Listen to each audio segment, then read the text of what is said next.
Losing the narrative. So a month or so ago, I did an event in Toronto with Dr. Jordan Peterson. I've already posted a video with my thoughts about it, and the full video from the event is now up free for everybody to watch, and I think it's got like 300,000+ views, so all of you have probably watched it. I have since posted some articles about Jordan as his popularity rises. There have been a number of interviews with him where he's said a number of, from my perspective, terrible things. And there were some people who were a little mad that he did this. Why would you not go, back on stage with him and tell him what you think of what? Well, I would be happy to.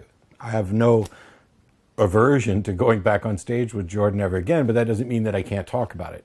But today I want to go back to the discussion that we had in Toronto, because there was only one question that I prepared in advance. And I had no idea what his answer was going to be. It was genuine curiosity. Everything else was just discussion. But this question was one that I had prepared out of my own curiosity. And that was, what is it that you fear we will lose if people stop believing in gods? His immediate answer was that we'll lose the narrative. And I think I've pointed out before that this is a non-answer. Because if the narrative is, the various God story, and I say, what do you fear we're going to lose? We're going to lose the narrative. I'm basically asking you what happens if we lose belief in the narrative. But there's a number of problems with this that I thought I'd address, because I think that it demonstrates not only a fear that he has, but a completely unwarranted fear. So the first thing to remember is that if you go back and listen to Jordan's first interaction with Sam Harris on Sam's Waking Up podcast, you hear a lengthy discussion about truth. And Sam is advocating for a reality-based truth, or truth is that which is consistent with reality. And Jordan is arguing at times on behalf of a metaphorical truth, that it's true if it's good for you. As a skeptic, as a realist, I have a number of problems with this. Now, I'm not remotely saying there's no value in metaphor. There certainly can be. But I'm concerned about reality, the reality I experience, the reality that I ostensibly share with other people, the reality that we seem to agree we share.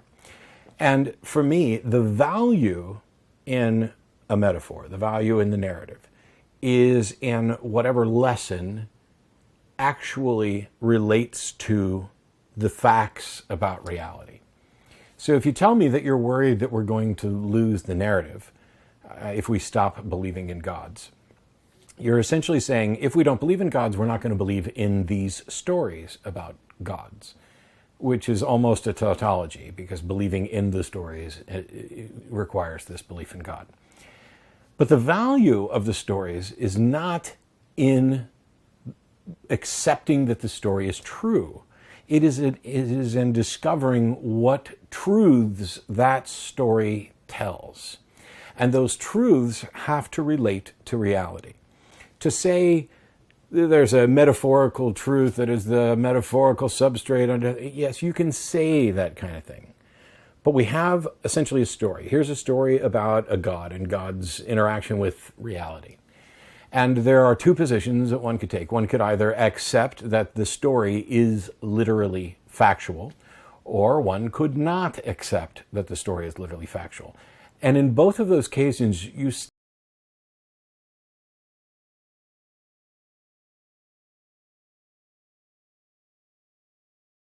I am not convinced this story is literally factual, but it still has valuable information for us.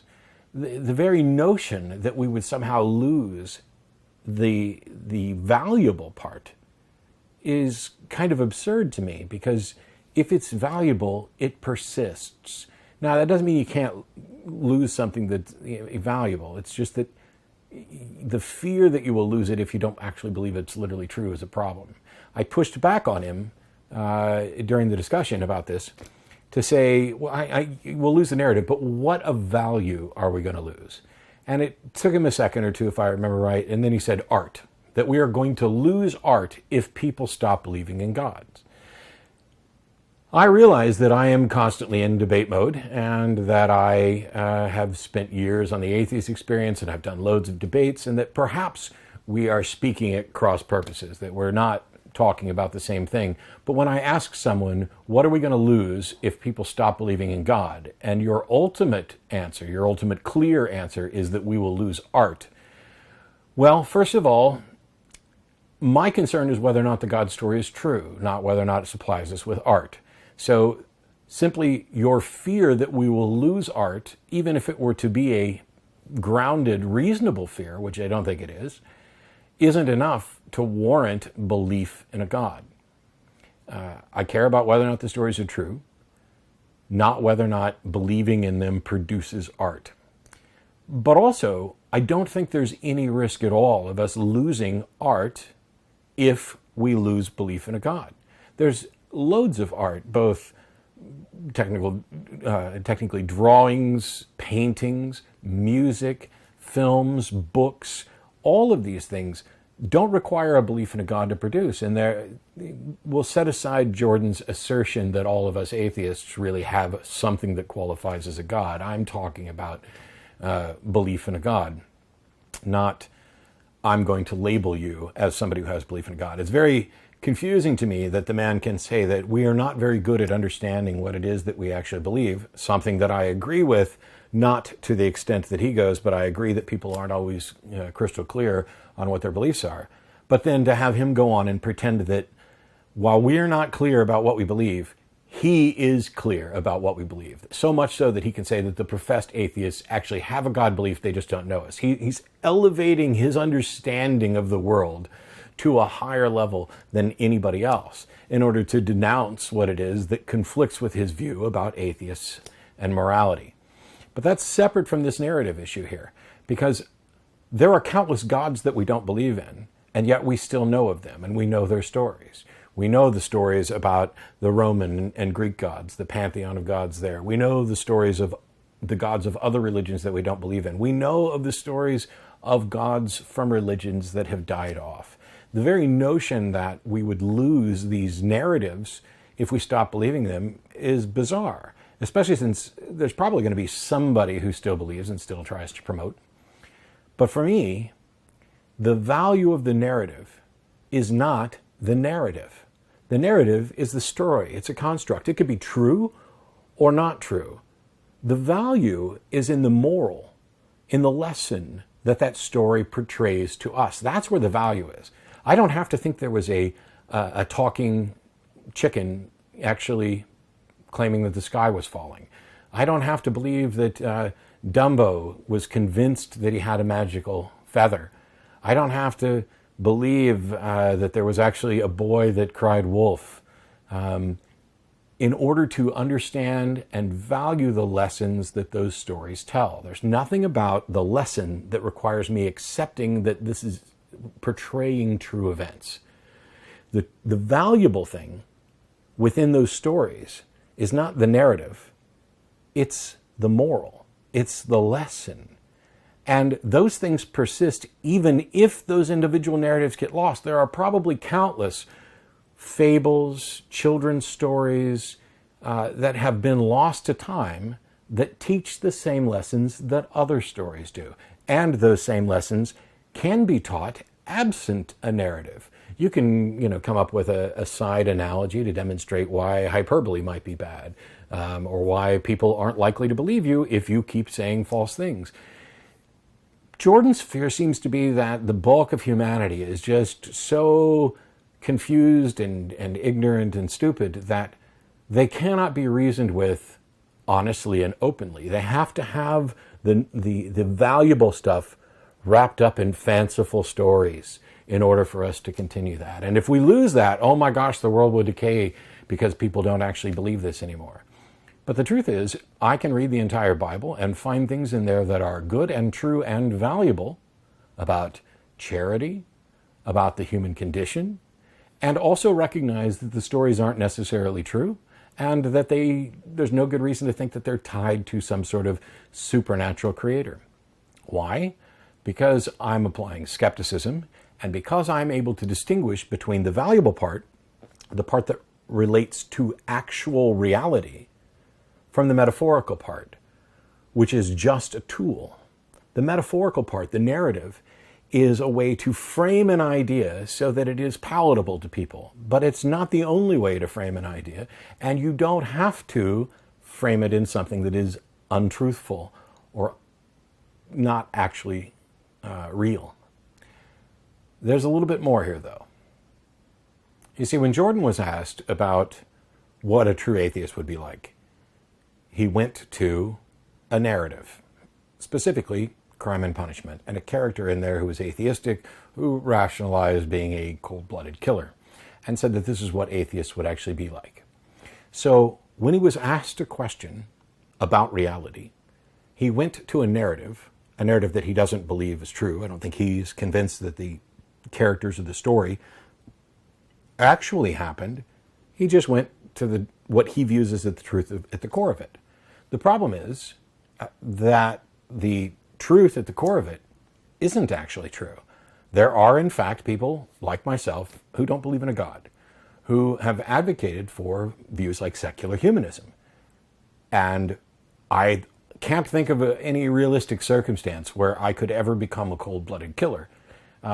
But any of the circumstances that might apply, I think would apply to me, even when I was a fundamentalist Christian, even when I believed in not only the narrative, but the truth of that narrative. So when asked a question about reality, he goes to a story and plucks out a character. And what he's really doing is saying, this is the sum total of what I know and understand about atheism, is this character. I'm so enamored with the archetypes and the fiction that I read this book and this has become my understanding of what an atheist is.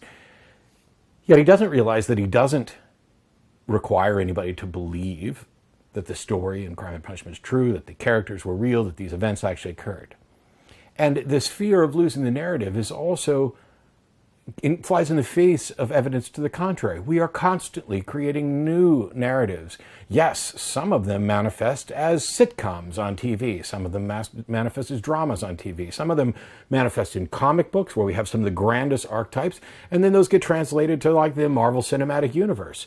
I don't have to believe that there's actually a Captain America to know something about honor and duty and virtue. I don't have to believe that there's actually something like a Batman in order to learn lessons, valuable lessons, and value the stories surrounding those lessons about the conflict between judgment and vengeance. Meanwhile, we have Harry Potter. Now, I think, if I recall correctly, that Jordan's not a big fan of Harry Potter. I think he may have actually used it in a negative sense to portray a point. I may be completely wrong about that, because it's difficult to follow all the things that he's said and what he's professed through the layers of obfuscation.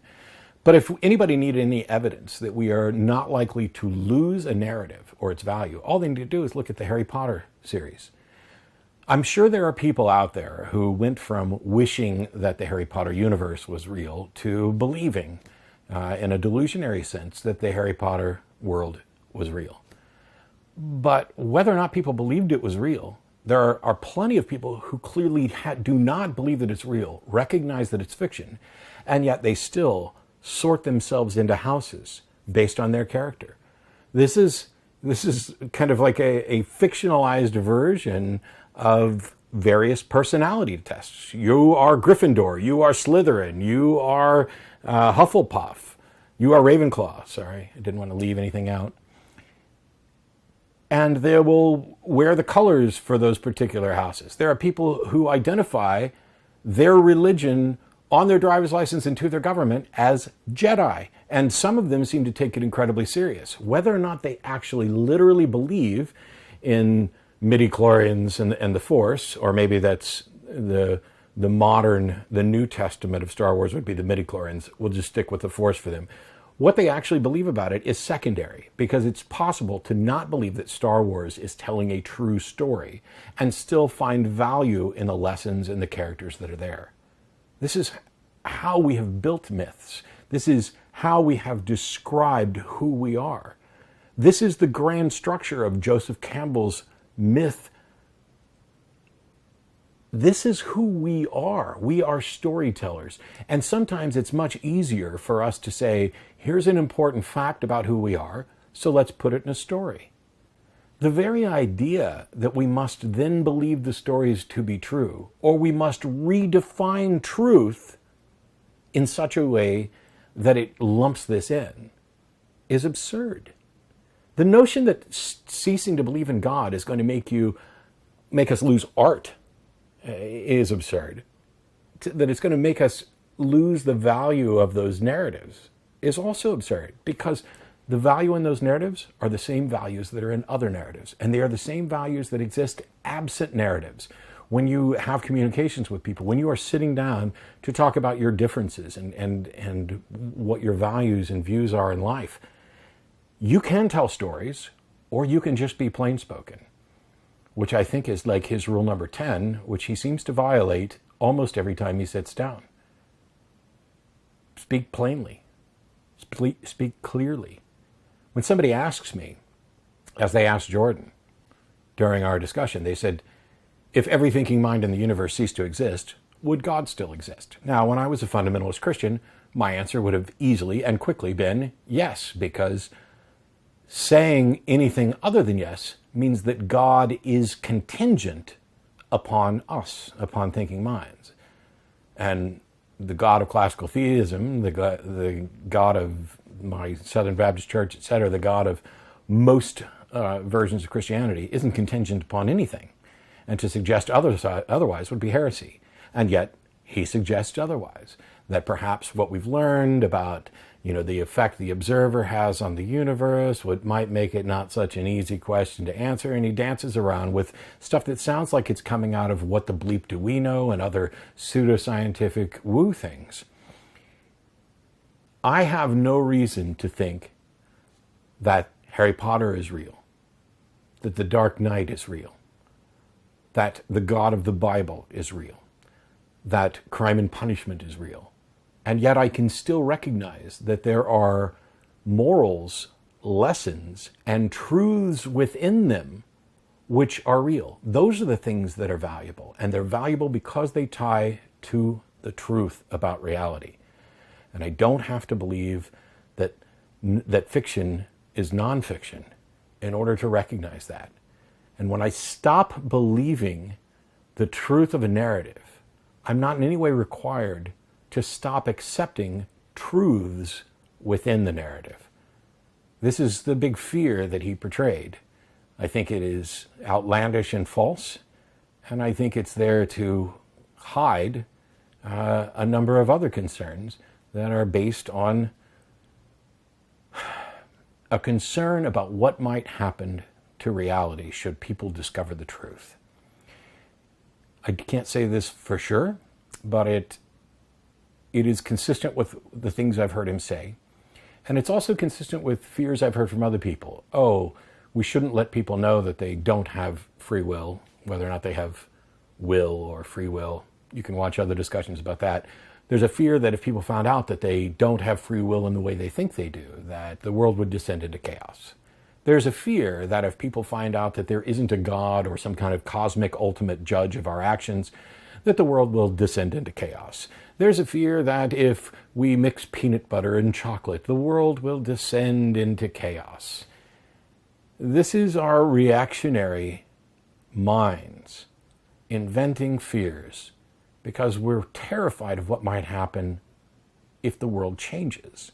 And because we understand that there are people out there who perhaps aren't as well educated, aren't as well informed, aren't as intelligent, aren't up to whatever standard you want to invent as your gold standard of humanity, and we just don't know what they'll do. They could just lose it. We know there's people out there losing it all the time. Oh my gosh, it's cats and dogs living together. It's a nightmare. Everything's going to go bad. If it's already this bad, how much worse could it get? And these are the fears that are being preyed upon. I have all kinds of concerns about getting some sort of guru that's using a syncretic mix of philosophy and psychology and pseudoscience and religion. But mostly, I see these fears and I look around at the world and I understand where they come from. They come from a narrative that portrays chaos and decline and fear as the real consequences of actions, when that may not be the case. And so while I can value truths within a narrative, I'm not going to say that a portrayed truth in a narrative is actually true. And I'm not going to let my fear dictate what I do and don't accept.